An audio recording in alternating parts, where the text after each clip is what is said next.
This is so amazing. So many of you here to see me, huh? I feel like Meghan Markle. This is dope. Queen summoned everyone to a private meeting at her royal country house, and everyone attended except Meghan Markle. I don't blame Meghan for not going, because nothing good happens when white people invite you to the countryside. All right? We've all seen it. We've all seen Get Out. We know how this shit ends. What's funny is that no matter what job Prince Harry gets, you realize he's still gonna be Prince Harry, right? I mean, it's good to see that even though they've left the royal family, Harry and Meghan are carrying on the tradition of not having real jobs. You know things have gotten awkward when even Trevor Noah can't hide a grin while talking about Meghan Markle. What started as a comedy segment quickly turned into a sharp, layered routine that mixed humour, public events, and pointed observations.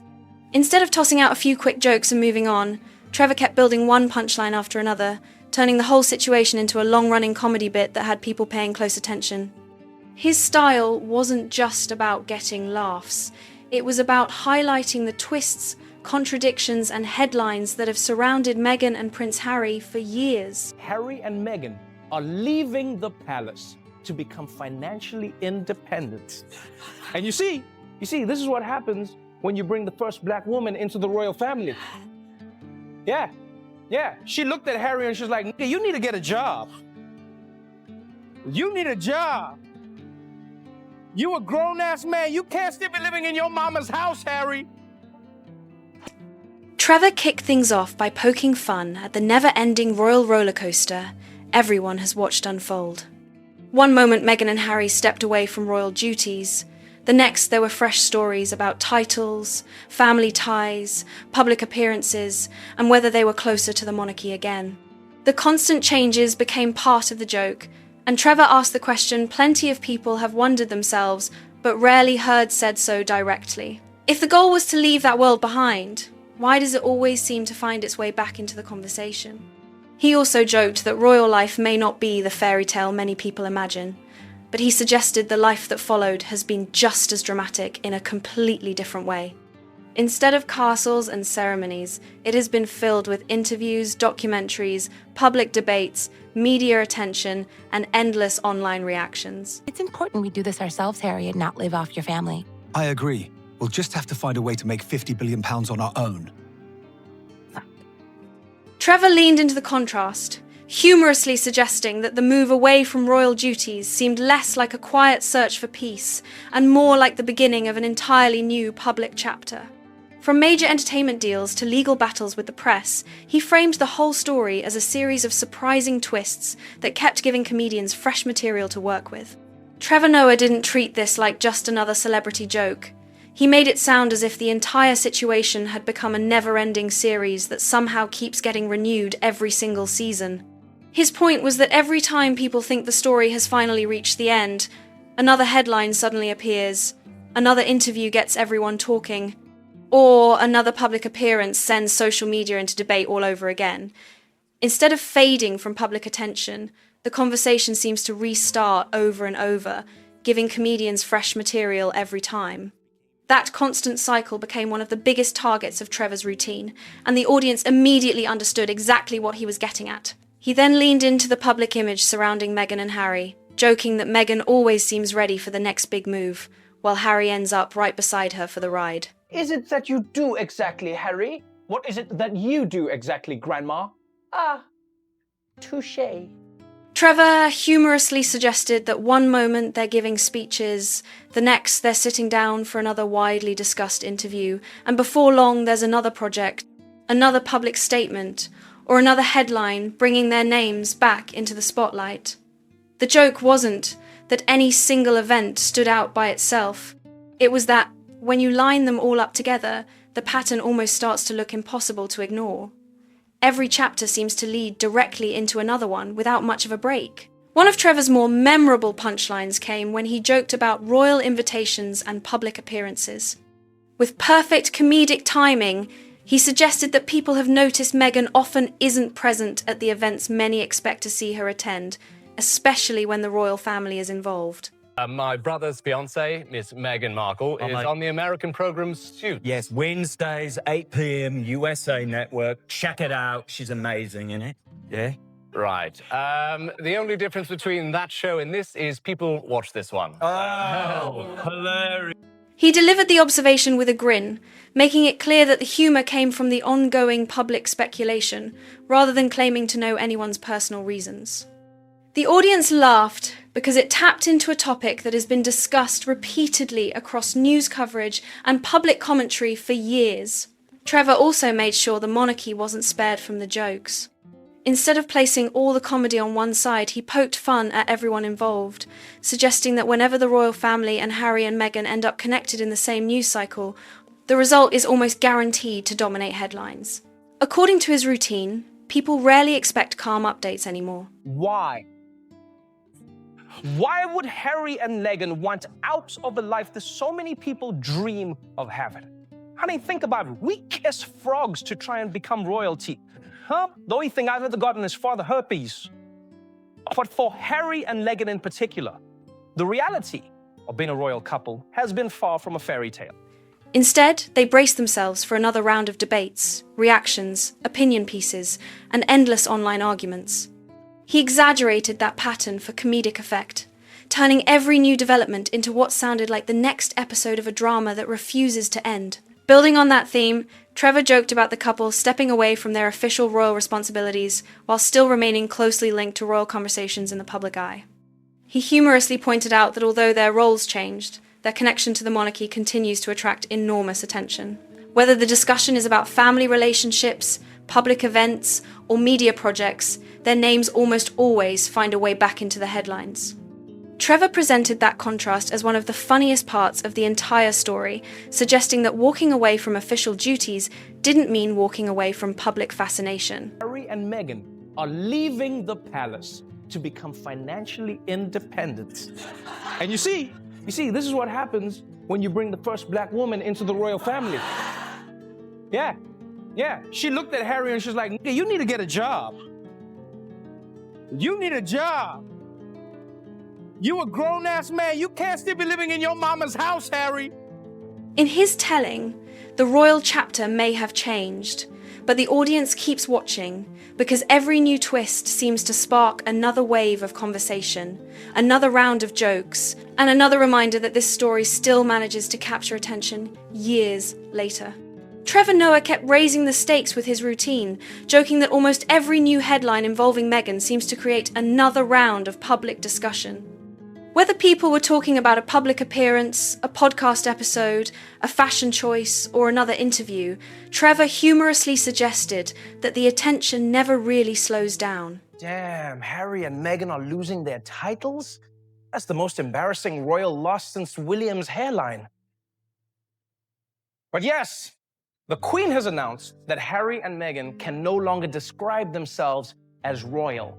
And I won't lie, if I was Harry and Meghan, I'll be like, fine, then we'll be known as Royale.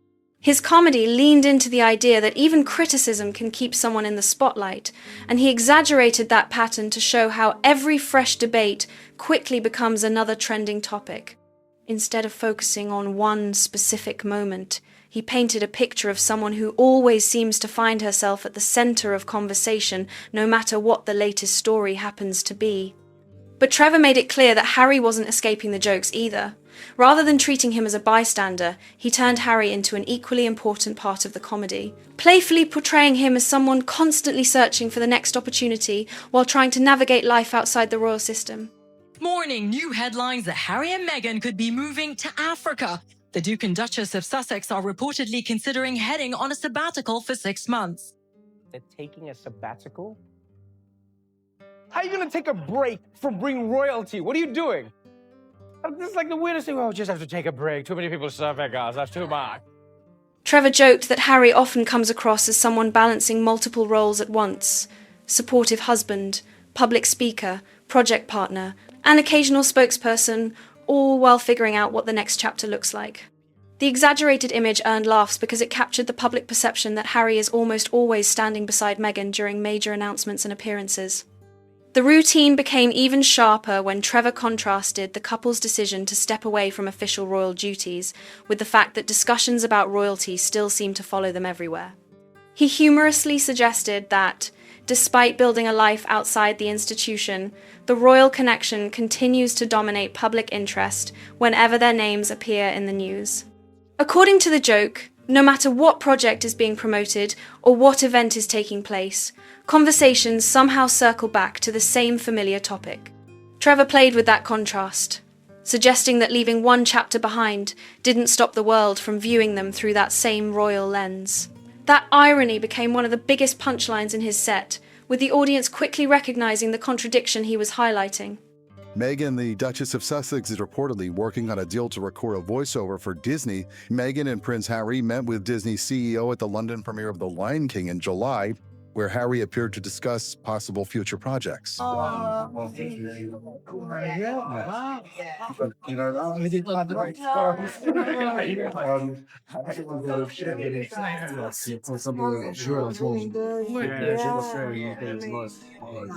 the comedy took another turn when Conan O'Brien entered the conversation. Known for his calm delivery and perfectly timed sarcasm, Conan added his own observations about the Meghan and Harry story, proving that Trevor wasn't the only comedian finding inspiration in the endless stream of headlines. Instead of relying on loud reactions, Conan delivered his jokes with his trademark dry style, letting the punchlines slowly build before landing. His comments added another layer to the conversation and reinforced just how often the couple has become a recurring topic for late-night comedy. When multiple comedians keep returning to the same public story, it naturally becomes part of the larger entertainment conversation, and Conan's contribution only added to that impression. By this stage, it felt like the jokes were only picking up momentum. Trevor had already covered the royal exit, public attention, media projects, and Harry's role in the story, and now another comedian had stepped in with his own perspective. Rather than feeling repetitive, each joke approached the situation from a different angle, keeping the audience guessing about what observation might come next. If this opening stretch was any indication, the biggest punchlines were still waiting around the corner. After Conan's routine got people talking, Saturday Night Live added its own spin to the conversation with a sketch that took aim at the never-ending royal headlines. Rather than focusing on just one person, the show spread the jokes across the entire royal story, turning years of public drama into a fast-paced comedy segment. The writers leaned into the familiar headlines, exaggerated the personalities, and packed the sketch with over-the-top moments that had the audience laughing at just how complicated the whole saga has become. The sketch didn't stop with Harry and Meghan either. Harry found himself caught in the middle of the jokes, while Prince William was also pulled into the comedy through light-hearted remarks about his appearance. The show mixed exaggerated royal traditions with absurd dance numbers and theatrical performances. The movie premiere last year, he asked the CEO of Disney to hook his wife up with voiceovers, creating a parody that felt intentionally larger than life. Instead of presenting the monarchy as a picture of elegance and tradition, the sketch turned it into a stage where every awkward headline and family disagreement became part of the performance. The humor came from taking familiar public stories and pushing them to ridiculous extremes, which has long been one of Saturday Night Live's signature styles. The running theme was that the royal story has become so widely discussed that almost every comedian seems eager to offer their own version of events. Each late-night show, comedy special, and sketch program approaches it from a different angle, but they all arrive at the same conclusion: the public fascination doesn't seem to disappear. Every fresh interview, appearance, or media project creates another opportunity for satire, and Saturday Night Live treated that endless cycle as the biggest joke of all. Instead of suggesting the story was coming to an end, the sketch implied there always seems to be another chapter waiting just around the corner. Before the audience had much time to recover, British comedian Simon Brodkin entered the mix with his own brand of sharp satire. Known for his fearless style and willingness to poke fun at major public figures, Brodkin turned his attention to Meghan's Netflix series, presenting it through a deliberately exaggerated comedic lens. His performance leaned into irony and overstatement, making it clear that he was parodying the public conversation surrounding the series rather than claiming to present a factual review. His jokes reflected the dry, biting style that British satire is famous for, where almost nothing is considered off-limits in the pursuit of a laugh. Brodkin's routine stood out because he didn't rely on dramatic effects or elaborate production. Instead, he delivered his observations with confidence, allowing the punchlines to build naturally before landing. Whether people agreed with his perspective or not, his performance quickly became another example of how the Meghan and Harry story continues to inspire comedians across different countries and different styles of comedy. Harry can just join the cast of Real Housewives of Beverly Hills. Yeah. He's like fighting on TV. I know what you said about me. Get it? Say it through my face. The ongoing attention surrounding the couple has created a steady stream of material, and Brodkin clearly wasn't interested in softening his approach for the audience.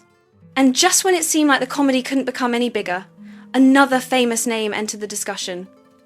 Chris Rock brought his own perspective to the stage, using his trademark storytelling style and rapid-fire delivery to joke about the public debates surrounding Meghan's experiences and the intense media coverage that followed.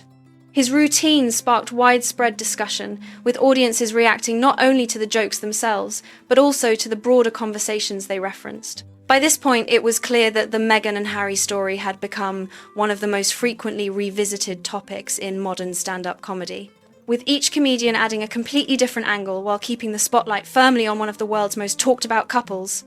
The jokes didn't stay limited to late-night television or stand-up stages. Before long, animated shows and online cartoons had joined the conversation, proving that the royal headlines had become a source of comedy across almost every format. Animation gave creators the freedom to exaggerate facial expressions, dramatic moments, and public reactions in ways that live action simply couldn't. Familiar headlines were transformed into colourful, over-the-top scenes with exaggerated characters and playful storylines that poked fun at the constant media attention surrounding Meghan and Harry. The result was a wave of animated parodies that spread quickly online and kept the conversation going far beyond traditional comedy shows. Many of those cartoons focus less on individual events and more on the public image that has developed over the years. The humour often revolved around the idea that every new appearance, interview, or announcement seemed to spark another round of headlines, reactions, and endless commentary. Comedians and animators exaggerated that cycle for laughs, imagining increasingly dramatic scenarios where even the smallest public moment somehow turned into breaking news. Whether people agreed with the jokes or not, the steady stream of parodies showed just how recognizable the story had become in popular culture. The spotlight then shifted to comedian Xiao Ying's Summers. I watched the Harry and Meghan Netflix documentary. Now, I'll be honest with you, before I watched it, I was not a fan of theirs. But now I've actually heard their side of the story, I fucking hate them. Who approached the topic with her own unique style. Instead of repeating the same punchlines everyone had already heard, she broke down the public narrative from a fresh angle, mixing quick observations with clever timing. Her routine focused on the way people react to celebrity headlines, highlighting how every news story seems to trigger another wave of opinions across television, social media, and online discussions. Rather than relying on loud delivery, she let the humour build naturally, giving each joke room to land before moving to the next one. Once that routine started making the rounds online, the internet responded in a way that has become almost predictable whenever a major celebrity story dominates the news. Social media users began creating their own comedy videos, impressions, and parody clips inspired by the ongoing public conversation. Short-form videos appeared everywhere, with creators exaggerating dramatic reactions, reenacting famous interviews, and inventing fictional scenarios based on well-known headlines. The trend quickly took on a life of its own, with thousands of people adding their own twist to the jokes. Some leaned into exaggerated expressions, others focused on dramatic storytelling, and many simply found creative ways to parody the constant attention surrounding the couple. That online wave became almost as entertaining as the original comedy routines themselves. Every day seemed to bring another impression, another viral skit, or another playful parody inspired by the latest discussion. Whether viewers found the jokes hilarious or thought they missed the mark, one thing was difficult to ignore: the amount of engagement they generated. The topic consistently attracted comments, reactions, and millions of views, showing that public curiosity around Meghan and Harry remained remarkably strong. The internet thrives on recognizable stories. If you haven't seen the documentary, lucky you. Ginger Royal meets fit American actress. She then discovers that everything is so unfair. He then discovers that racism is actually a bad thing. And then they moan about everything. And this one continued to provide creators with fresh material to interpret through humour. Of course, Harry didn't escape the spotlight either. As the jokes continued to spread, comedians increasingly included him in the punchlines, often portraying him as someone adjusting to life far removed from the formal royal role he once held. Joe Rogan also weighed in with comedic observations about Harry's journey, drawing humorous contrasts between the image of a traditional prince and the very public life he leads today. His jokes played with that contrast, imagining how dramatically Harry's world has changed over the years. The comedy wasn't built around a single event, but around the broader transformation that has fascinated audiences for years.